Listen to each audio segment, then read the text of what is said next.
بسم اللہ الرحمن الرحیم۔ السلام علیکم ورحمۃ اللہ وبرکاتہ۔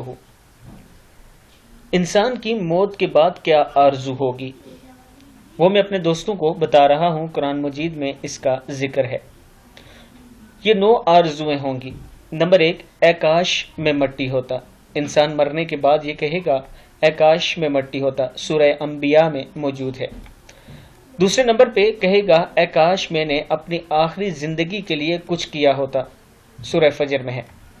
تیسرے نمبر پہ کہے گا اے کاش مجھے میرے نامہ اعمال نہ دیے جاتے، سورہ الحاقہ میں ہے۔ چوتھے نمبر پہ اے کاش میں فلاں کو دوست نہ بناتا، سورہ فرقان میں ہے۔ پانچویں نمبر پہ اے کاش ہم نے اللہ اور اس کے رسول کی فرما برداری کی ہوتی، سورہ احزاب میں ہے۔ اے کاش میں رسول اللہ صلی اللہ علیہ وآلہ وسلم کا راستہ اپنا لیتا، سورہ فرقان میں ہے۔ اے کاش میں بھی ان کے ساتھ ہوتا تو بہت بڑی کامیابی حاصل کر لیتا، سورہ نساء میں ہے۔ اے کاش میں نے اپنے رب کے ساتھ کسی کو شریک نہ ٹھہرایا ہوتا، سورہ کہف میں ہے۔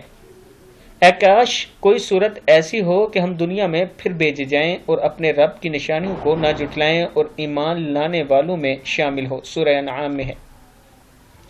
دوستو، ابھی آپ کی سانسیں باقی ہیں، ابھی آپ یہ تمام کام کر سکتے ہیں جو میں نے آپ کو ابھی 9 باتیں بتائی ہیں۔ ایسا نہ ہو کہ ہماری بھی کوئی آرزو ادھوری رہ جائے۔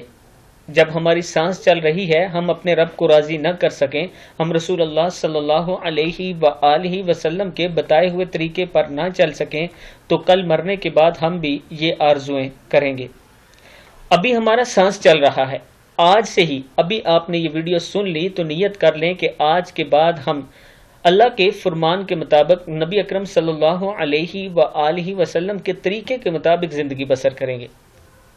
چاہے کوئی چھوٹا عمل کریں یا کوئی بڑا عمل کریں، اس کو سنت کے مطابق کیا کریں، اس کا ثواب بھی ہے، دنیا اور آخرت دونوں میں اس کی وجہ سے کامیابی ملے گی۔